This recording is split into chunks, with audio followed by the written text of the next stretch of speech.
Now, how many of you know that 9 years ago, among the economies of the world, India was classified as amongst the weakest 5 economies. There are many parameters to decide how strong the macroeconomic fundamentals of an economy are. And in almost every single parameter, India and Indian institutions performed extremely poorly. As a result of that, India was considered to be one of the 5 weakest economies in the world. How strong means the macroeconomic fundamentals of fragile means something that is and in almost every single parameter.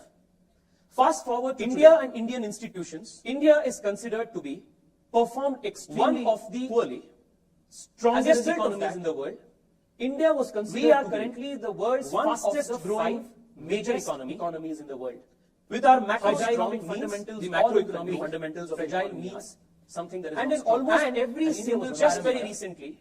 Fast forward to India and behind the macroeconomic fundamentals of Britain, which was a colonizer for almost a couple of centuries behind, and we have emerged today as the 5th largest economy in the world and firmly on the path to becoming the 3rd largest economy in the world. Something that and is one of the now, strongest. How did this transformation take place over the last so many years? That 9 years ago, there was no magic wand that either the Prime Minister or somebody just waved and things changed. There were a lot of work that was done. There was a lot of work that was done over the last Neeraj Chopra 9 years. A lot of work that was macroeconomic, which something that is are the building blocks that transform the go and bring fragile 5 to top 5. And in the course of the next few minutes, we are going to have a bird's eye view of what are these most important milestones. There were a lot of work that was done. There was a lot of work that was done over the last Neeraj Chopra 9 years. A lot of work that was macroeconomic, which something that is are the building blocks. From sports to space and science to startups, this truly is India's decade.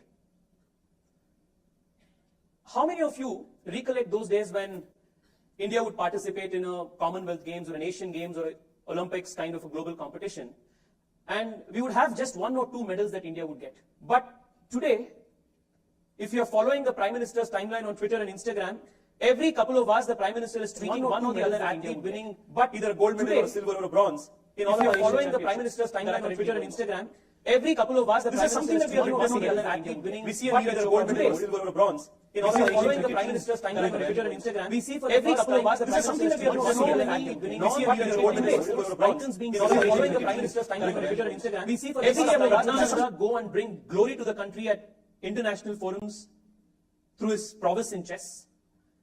We see Indian scientists create marvels in science, not just in the vaccination sector, where the country produced not 1, but 2 indigenous vaccines and led the world and showed the world how we could vaccinate the largest number of people in the shortest possible time in the most diverse country with the least amount of money spent. 2, being the first country to land on the south side of the moon. 2, having ambitious, audacious space ambitions to understand better the nature of the sun. 2, also planning the first manned lunar mission from India, Gaganyaan, which is going to fructify very soon. So science to space to startups. You and I truly belong to that generation, and in this city, which is India's startup city, 9 years ago, we didn't even have vocabulary, words like startup, accelerator, bootstrapping, venture capitalist, angel investor, ease of doing business. These words didn't even exist in our lexicon. Today, we have 91,000 registered startups in India, and India is amongst the global hot hubs of startup ecosystem in the world today. So this is truly India's decade. Now, while this is India's decade, how was the scene 9 years ago? Because we need to understand and compare and contrast what good governance can do, what it has delivered. To understand the value of that, we must always compare and contrast to what was bad. What did we fix? So we spoke about this, and let's see where the... Just look at these graphs. You will know how much of a change we have made. Now, if you look at the GDP growth, we were growing at 4.5%, and now we are at 7.8%. So look at what the scene was with inflation. Inflation was 8.7% in 2013. Now, while the GDP growth has gone 7.8%, the inflation has come down to 4.8%. This is a massive change that has happened over the last 9 years. And we speak of investment, right? Like, why is FDI important? All of you are students from engineering, right? Once you pass out, the 4th year, what's the discussion? Namdel placement agbeku, navel hogbeku. This is the discussion, right? Now, if you don't have companies that come and invest in India, that do not hire you, what will happen to the large human resource that is getting out of our colleges every year? Which is why FDI is so important for a country like India today at its developmental cycle. Now, FDI in 2013 was $36 billion. And in 2023, it's $85 billion this year. That's the amount of new companies coming here, people from abroad coming and investing in India because they believe in India today. They believe that India is going to be, is the bright spot in an otherwise gloomy economic world. Which is why you see $85 billion being invested in India. Look at the exports. Now, what is FDI going to do? When FDI comes, you not only get jobs, you start the entire cycle of the economy gets dynamism. As a result, you start producing more. When you start producing more, the country starts exporting more. And when you export more, the country earns more foreign exchange. It earns more revenue. The country becomes rich as a whole. Now, exports. Look at where we were, and we have more than doubled our exports. We were at $300 billion, and we today are exporting $770 billion. That is the highest ever in independent India's history. Naturally, I said, if you produce more, export more, your forex increases. We were at $270 billion. We are today at $600 billion. That gives a lot of leverage for India to take important decisions at the global table because we have that much of forex with us. All of this is interlinked. You do well on one side, you earn foreign exchange, your exports increase, your FDI increases, your forex increases, your current account deficit reduces, all of this. So this is something that is, this one graph will indicate to you at a macroeconomic level the massive changes that has taken place. Now, why were we doing bad then? When in 2013, I was in final year of my college. I don't know, I think you must be in your schools that time. If you would open your newspapers then, there were 3 or 4 consistent subjects in headlines, in the newspaper headlines that you would read that time. I'm sure if some of you were the geeky nerds that some of you look like you are, and somebody who were interested in, say, a quiz or, these competitions, you would remember that the headlines had 3 themes. One, every single day in the newspaper, you would read of one or the other major scam. How many scams did we read of? 1,76,000 crore 2G scam. We read of 10 lakh crore coal scam, Augusta Westland scam, Commonwealth Games scam. From sports to space to procurement of army weapons to auctioning of telecommunication networks and waves, in every single aspect there was unfathomable corruption. Now, when there is absolute corruption at that level, there are 2 things that takes place. One, governance, good governance comes to a grinding halt.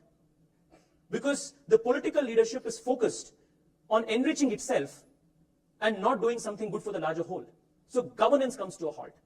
Policy paralysis becomes a thing of everyday pattern. It becomes a characteristic of governance. So that was something that was there. You saw scams, and that led to political instability, it led to economic failures, it led to policy paralysis. As a result of that, all of these took place. Look at this one. Now, once all of those are changed, watch this. Yes, look at this growth. This is a very interesting chart.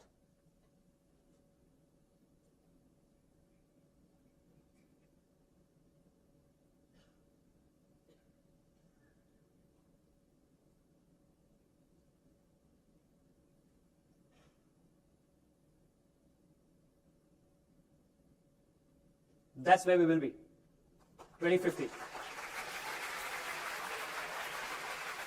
Now I spoke about the important building blocks. Now what were these building blocks? All of this was done with a comprehensive focus, a 360-degree understanding of touching every aspect of the country. We leverage technology to bring welfare to the last mile, last man in the line.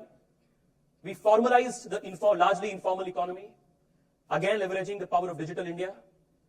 We brought in major economic reforms that strengthened our banking institutions, our lending institutions, that helped bring energy and dynamism to our economy.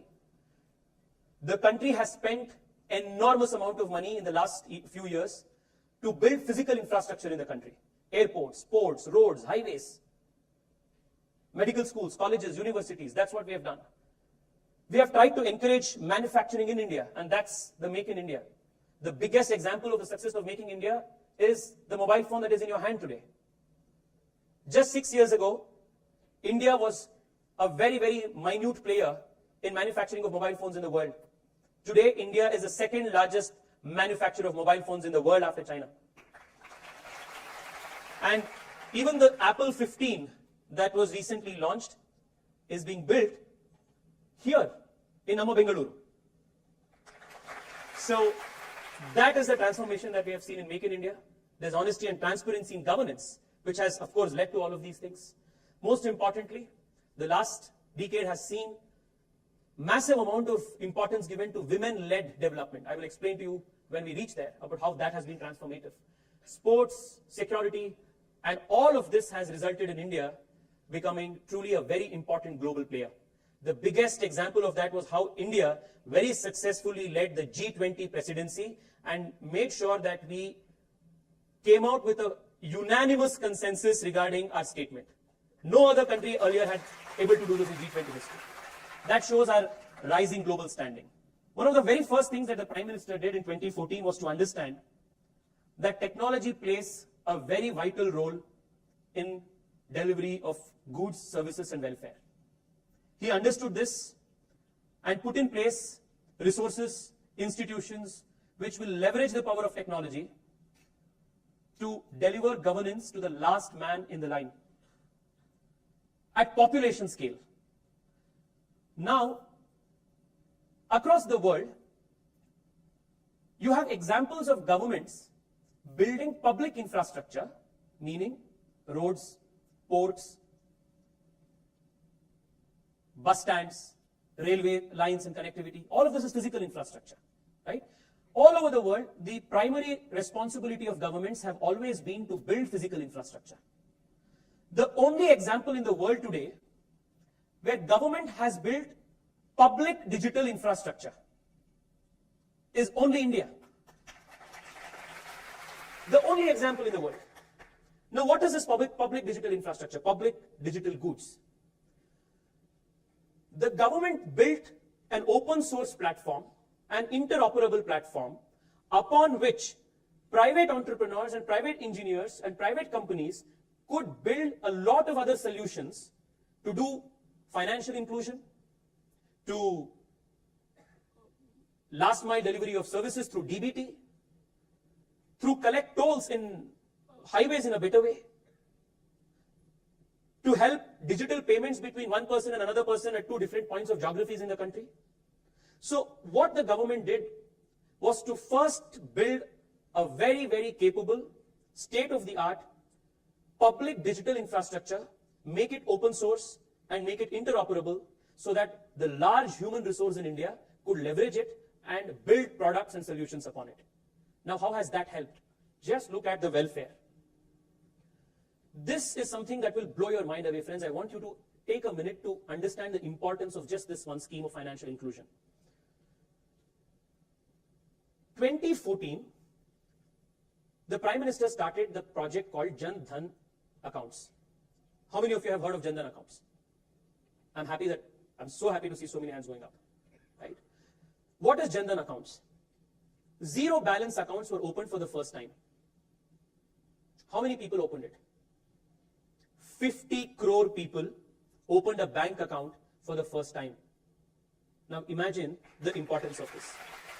50 crore people, meaning almost 50% of the country's population did not even have a bank account.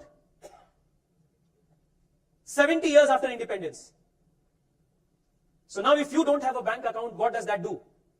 One, you are not part of the formal economy of the country itself. right? Now, if you don't have a bank account, you cannot get a loan to start something new. If you don't have a bank account, you cannot be part of a formal savings network. If you don't have a bank account, you will not have access to as basic a product as an insurance product.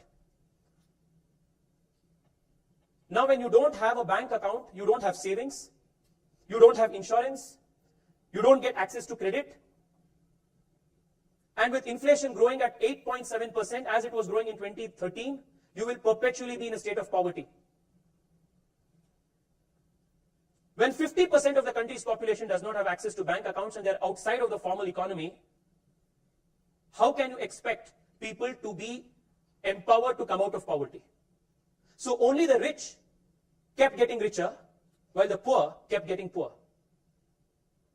The very first thing that the country did was to launch this financial inclusion program that was built upon this digital public good infrastructure, and that was the Jan Dhan account. 50 crore people became part of the formal banking system in the country. There is no parallel in scale financial inclusion program, the one that the country did under the leadership of the Prime Minister. No example in the world. The largest number of people becoming part of a formal banking economy in the shortest possible time. Now, how did that happen? It happened because we had Aadhaar and we had mobile connectivity. Now, that mobile connectivity also, like because we built that public infrastructure good, we leveraged power of digital. In 6 months, Jio got subscribers all over the world, all over the country, in such a short period of time. Because why? We could do e-KYC. We could open a bank account easily because we could do e-KYC. So we leveraged digital public goods to bring about a telecommunication revolution.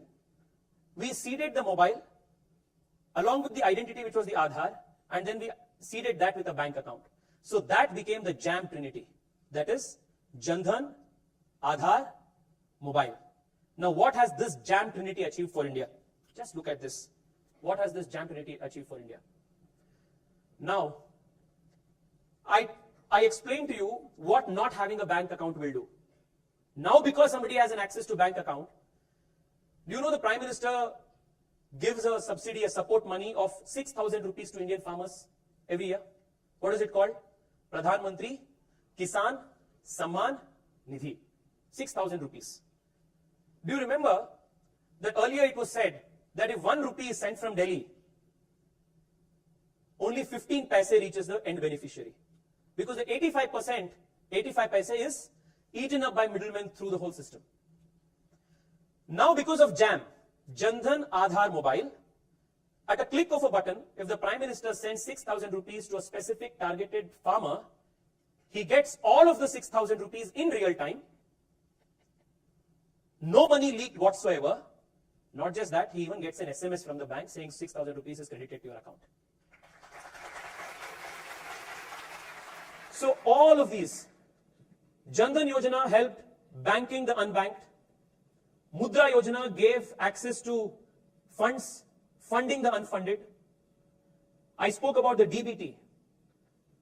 I spoke earlier about how during the Congress era, the earlier era, 1,76,000 crores was lost in just one scam, the 2G scam. Just using DBT, the country has saved 2 lakh crore rupees, which otherwise would have gone leaked in the system. 2 lakh crore rupees. Because we have the Jan Dhan Aadhaar mobile network in place. All of this is a result of leveraging technology.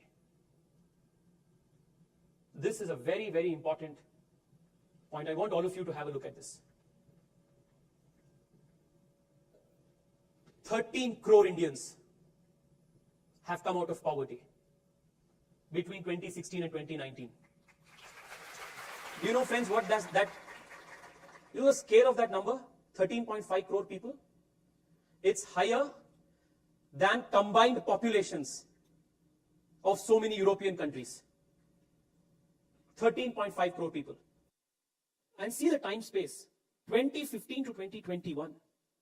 In just about 4 years, this is what has happened. And go back to the earlier statement that I made when we spoke about financial inclusion. Because such a large number of people didn't have access to the banking facility itself, there was no savings, there was no credit, there was nothing. So they were still in perpetual poverty. If somebody asks you why electing the right government is important, because generally, we feel all politicians are the same, all political parties are the same, everything is the same.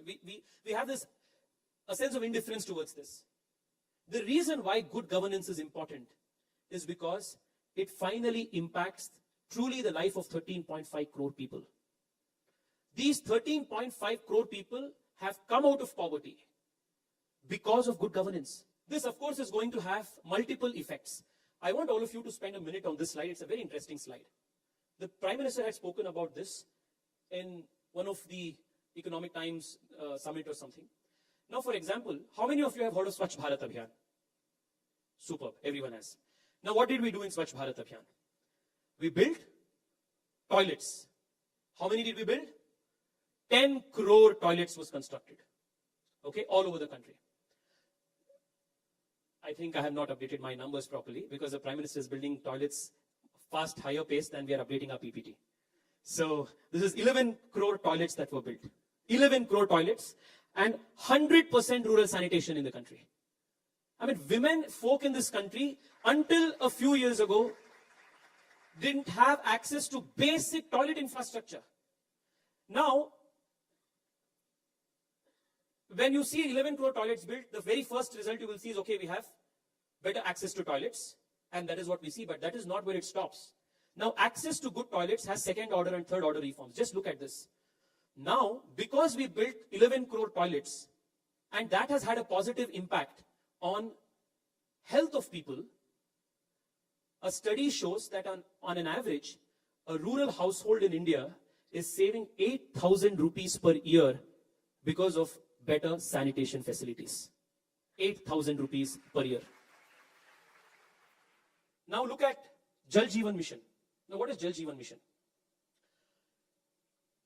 Large section of this country did not have access to piped drinking water. Something that all of us in this auditorium take for granted. Women folk, especially women folk, because you would have never seen a man do this mostly. Women folk with heavy tumblers on their head, buckets on their, a bucket in their hand, a big tumbler over their head, and one on the side, and sometimes a small baby who should be taking care of. That's something, I still remember this so vividly. I was thinking about this yesterday. When we were in school, and we would say attend a painting competition, and if the subject was rural India or village, right? There were 2-3 things that we would always paint. And if that was not there, then whoever would evaluate the painting would feel we have not painted a complete picture of an Indian village. One, we would mandatorily have a farm lady carrying multiple utensils of water. Right? Wasn't this a part of the picture? We would find we would find buffaloes, we would find domestic animals at the local lake or water body, where people would share that water along with that buffalo or some other domestic animal. On one side, you would find somebody cleaning the buffalo, and on the other side, you would also find somebody defecating in public. Right? This was a picture of an Indian rural village. And you would not put, and of course, you would never put a proper pakka road anywhere. And then you would, sometimes you would put thatched roofs. That was the concept of a house you would put. The moment you want to write village, you have to put a thatched house. Just imagine how the rural infrastructure, the picture of an Indian village has changed. Now there is no public defecation because you have 11 crore toilets built under the Swachh Bharat Abhiyan. That is a thing of the past. You will no more paint the tired, worn out Indian farm lady with multiple utensils carrying water, because now 13 crore households in the country have got piped access to drinking water.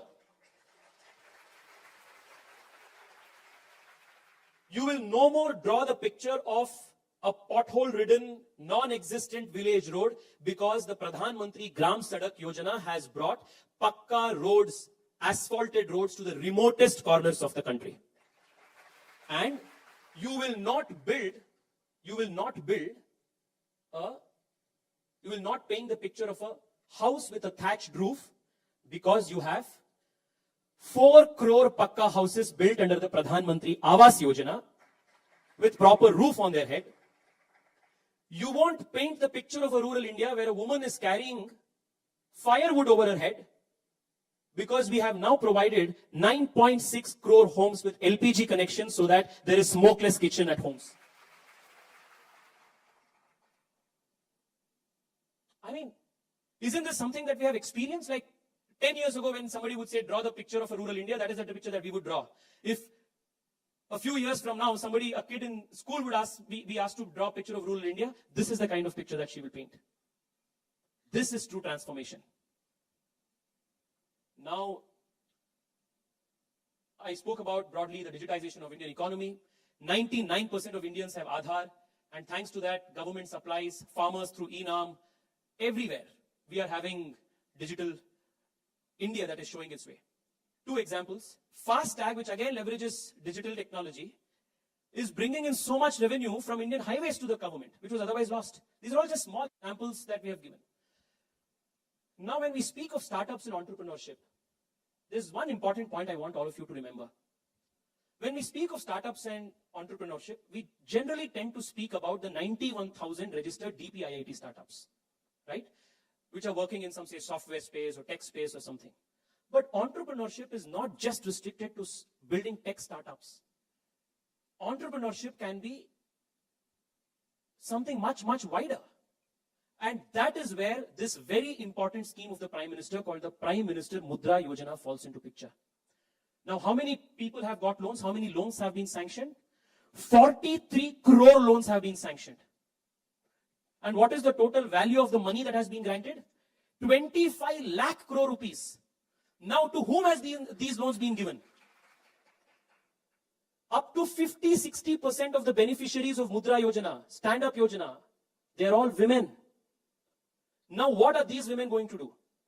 They will start a small unit to manufacture achar. They will start, along with their self-help group, a small unit to make some product with a very interesting creative embroidery. They will start selling papad. I was in Hubli recently. A self-help group is exporting jodad roti to Australia, funded by Pradhan Mantri Yojana. So entrepreneurship is something that has always been a part of the Bharatiya DNA. But we never facilitated an ecosystem for an Indian by giving him the right approvals, giving him credit to start something. So if the 13.5 crore people coming out of poverty that we saw earlier, because 43 crore loans have been given. And now imagine if somebody is given one loan, you can't run a business alone. You will need to hire one person at least. Right? When you hire one additional person and you start doing some business, you will create that many employment. And when you create employment, you naturally start putting money in people's accounts. And that's when people get out of poverty. So that is the strength of this one number, 43 crore loans. We covered everything. We covered, how the Aadhaar identity, the FASTag, everything has created. So all of that has created, like I said, great buoyancy in the employment space in India. I won't take much time, just take a minute to read all of these and you'll be astonished how we have leveraged the power of digital. 220 crore plus vaccines provided with the help of the COVID app. I was in Norway recently, and the Norwegian authorities were still asking us questions on how we could vaccinate a country of our size with our diversity using the power of digital. Because the population of Norway is less than the population of Bangalore. And here we are 220 crore plus vaccines done in the most seamless fashion. When you should get your first dose, it also sent a reminder to your second dose, which is the place you have to go, when you should go, appointment, and there was also a certificate of Modi ji smiling in the vaccination certificate. Right? This is the power of digital, just vaccination. Look at this, FASTag. Not only are we preventing fights at toll booths and all these fake, self-appointed leaders who are trying to cheat the toll system, but we have reduced the time from 734 seconds at a toll plaza to just 47 seconds now. The country wants to go ahead faster. 34 crore RuPay cards, 5.5 crore registrations in Umang app, 6.73 crore applications in the National Scholarship Portal. These are all students like you who have used digital and scholarships to get their scholarship funds. 6.73 crore. Everything, I mean, look at those numbers. 114 crore plus people have mobile connections. India is the world's largest connected democracy today. 114 crore people. And of course, this is something that all of us have grown into. I don't think our generation at least remembers how to send money. I was recently cleaning our house, the cupboards and everything. I came across this old letter that my father had written to my grandfather when he was a student, asking my grandfather, of course, to send 6 rupees money order. And my father had written this letter, and after a week or 4 or 5 days later, he gets a reply from my grandfather, where the grandfather puts 2 conditions. That one, he'll need 2 more days or 3 more days to arrange 6 rupees, and he'll not be able to send all of 6 rupees at once, but will send 4 rupees. And that once 4 rupees is sent, Appa should maintain accounts of where every paisa is being spent, and that when he comes to visit him next, he should give this account. So to send 6 rupees 35 years ago, it took 1 week, and it was so difficult because that was the financial and digital and economic position in the country. And today, whether it's you or me, whether it's not just in India, because India today through UPI is signing memorandum of understandings with Singapore, with France and multiple nations to export our UPI technology at a drop of a button. Just like how we send a message on WhatsApp, Indians are sending money from one place to the other with that same ease. And how many? Look at this number. We are the first in the world when it comes to real-time online transaction, and we are accounting 46% of the global online transactions. Just the scale that India operates at. This is the power of digital. Spoken about all of these things, let's go ahead. We spoke about economic reforms because we started with Jan Dhan. We spoke about how banking structure was strengthened, how banks were in a very precarious situation. Now, there's one point that I want all of you to remember. Banks are an extremely important part of the economy, right? Because if you go to a bank, and if the bank does not have money to give you a loan, where will you get capital to start your business? So if banks are unhealthy, then the economy is unhealthy. There was a huge NPA problem. Now, what is an NPA? Non-performing asset. Now, what is a non-performing asset? The banker gives loan to a person for various reasons other than verifying the economic credentials of the guy, and that guy defaults and doesn't pay. Now the health of the bank reduces. So that was a huge problem. So we fixed the problems of banks, and as a result of all of that, look at these.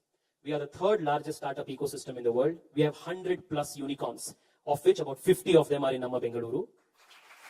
And there's a 100-fold increase in startups. That's the... Now, I want all of you to take a minute just to focus on this. And this is something that we have all experienced. Okay? Now, what is this? This is the Gati Shakti. What is Gati Shakti? It's focus on infrastructure. Whoever would visit a foreign country and come back, whether it was our cousins or an uncle, aunt and everything, the first thing that they would say, or the first thing that we would experience when we would go out of the country is, hey man, look at their airports, they're so good. The roads are so good. They have such fantastic metro. This is what made the difference between a developed country and a developing nation like ours. We have spent enormous amount of money the last few years to build physical infrastructure in India. And this is the physical infrastructure. What did we do? We built airports, more airports in the last 7 years than were built in the last 70 years.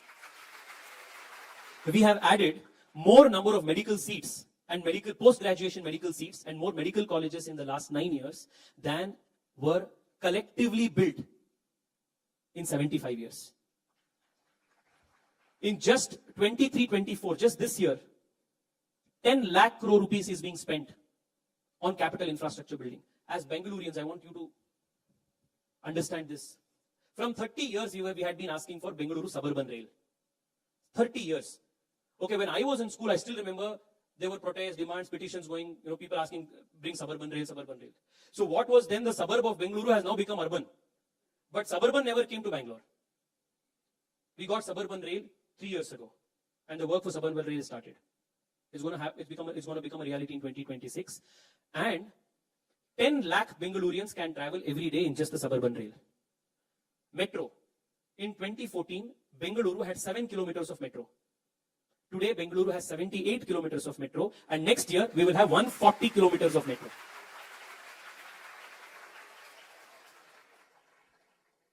we had one airport, and that airport was doing business to its brim. We needed a next airport. 2019, the Prime Minister lays the foundation stone for Bengaluru Airport Terminal 2. 2 years of COVID. Despite that, 2022, last year, Kempegowda International Airport Terminal 2 is thrown open for public. Those of you who have traveled there will vouch that that is one of the best airport terminals, not just in India, but it is at a global level, it's one of the best airport terminals. That's the amount of money that we have spent. Just look at ports. We have added 725 metric tons capacity in our major ports we have added. Pace of construction, 2.4 times we have increased more construction. That's why, we inaugurated. In 2 years, we are also, we lay the foundation stone. In 2 years, we are also inaugurating it. That's the pace at, I spoke about metro, the 7 to 78%. Look at that. All over the country, there has been a 368% rise in metro connectivity in India. 368%. Natural gas pipeline, everywhere. How many of you have traveled in the Vande Bharat train? Nice. Isn't it truly remarkable? Like from the times where, we would go and take a normal general compartment ticket and there was this, remember those days where there was this wooden benches and then you couldn't, put your recline the seat back or anything? From there to Vande Bharat, that's the transformation from fragile 5 to top 5.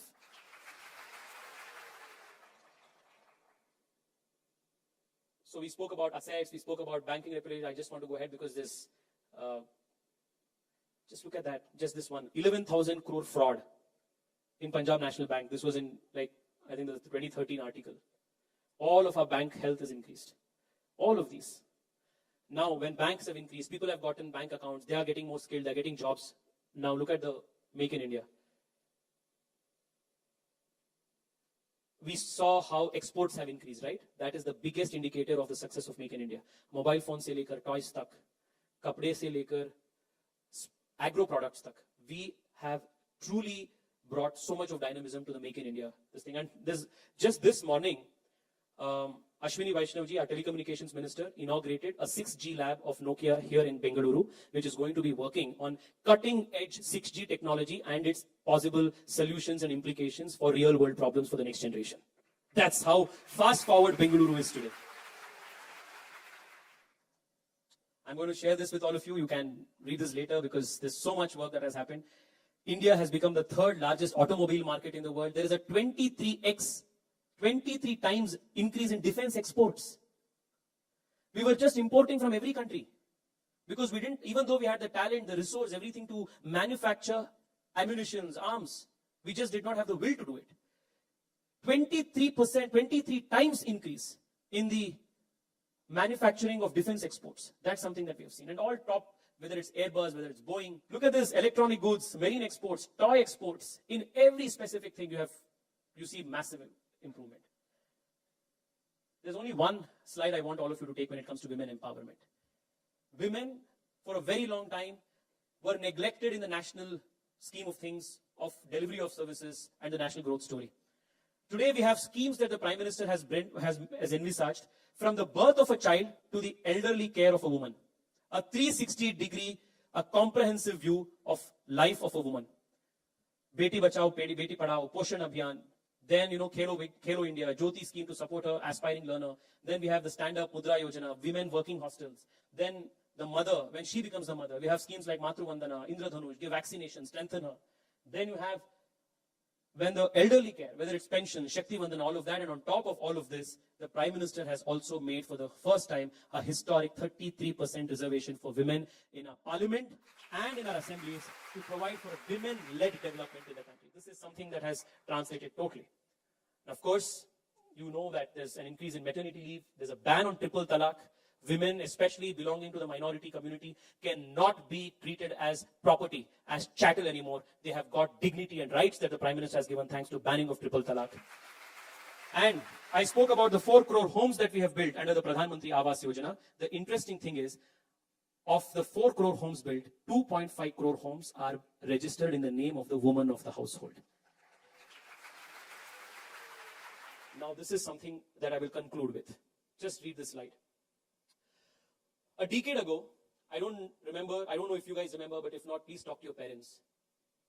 Any major festival that would come, whether it was Deepavali, whether it was Yugadi, whether it was, Ganpati, any festival, at will, terrorists were orchestrating attacks. Akshardham, Guwahati Temple, Mumbai 26/11, Bangalore IISc terror attack, Coimbatore terror attacks. Terror attacks was a regular feature in our life, and we kind of had to live with it. Friends, in the last 1 decade, outside of conflict zones, meaning outside of a zone like, say, Jammu Kashmir, or outside of a conflict zone, say, some portions of the Northeast, there has been no civilian casualties all over the country because of terror attacks. Zero.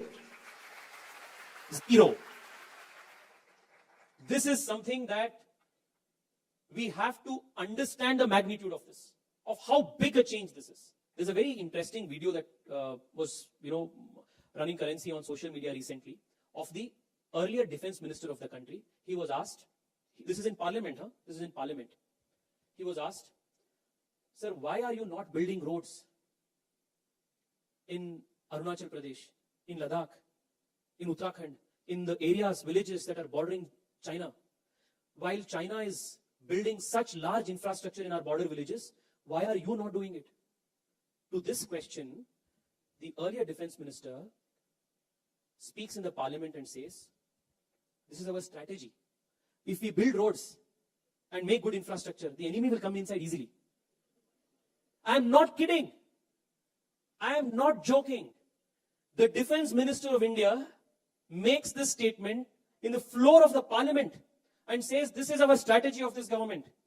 That if we don't want to build infrastructure, road infrastructure in the border areas, because that is our tactic of defense. Because if we build roads, the enemy can come inside easily.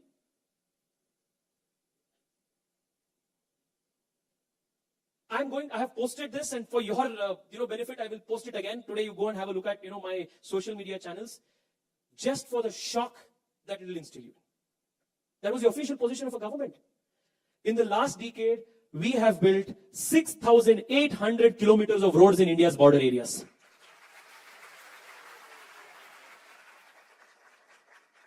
The reason why there is a decline in terror attacks inside of India is because the enemy outside knows that we are building infrastructure there and we are ready to face him there. That is what has led to strengthening of the country in all of these aspects, and this has finally resulted in India redefining the world order. We are today no more a participant. We are a leader. We are an important voice in global order. You must have heard how even students from different countries who were in Ukraine at the time of getting evacuated would just hold an Indian flag. Because they knew that if they had an Indian flag, they would be protected. Because that's the global standing of India. We have given vaccines to different countries. We have given medicines to different countries. We are there to provide for other countries in terms of infrastructure help. And most importantly, there are many, many international alliances that the country is leading today. Take, for example, the International Solar Alliance. India is the founding member. International Biofuel Alliance. India is the founding member. Take, for example, the International Big Cat Alliance, something that Maneji will really appreciate because he's such an avid enthusiast of environment and tiger protection.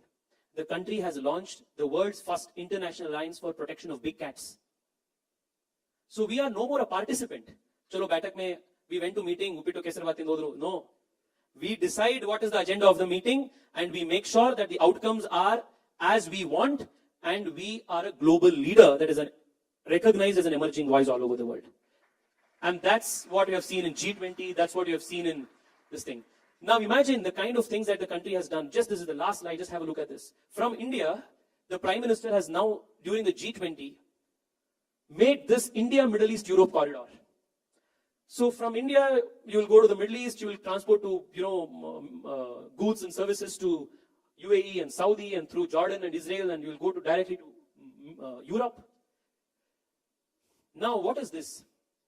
At the beginning of the program, Mane sir made a very, very important statement. He said, before invasion, India's GDP at the global level was 27%. Why did we have that kind of a global dominance? Because we had trade routes like this all over the world. Because Indian traders, right from our numbers, right, the numerical system which came in India, later got the name Hindu-Arabic numbers. It happened because of this global trade route that historically existed. Because India was exporting goods, and it was exporting to the Middle East, it was exporting to Europe and all the global markets. After centuries of invasion, this had become a casualty. We had forgotten that we were actually doing business of this scale. Now, because we are rising, we are wanting to go back to that era when we had a 27% share in the GDP, and we are not only reclaiming our ambitions, we are also reclaiming our sea routes. This is an indication of a rising geopolitical power. Friends, this is the turnaround. 2013, the headline said this: economy grows at slowest rate in a decade. And now the headline says, India to be the fastest growing economy for the next 3 years. 2013, the headline said, industrial growth slows to 20-year low. 2023, the headline says, India's manufacturing hits 31-month high. 2013, banks' health, the media said, banks' non-performing assets have surged 50%. And 2023, Indian banks' bad loans fall to a 10-year roll of 3.9%.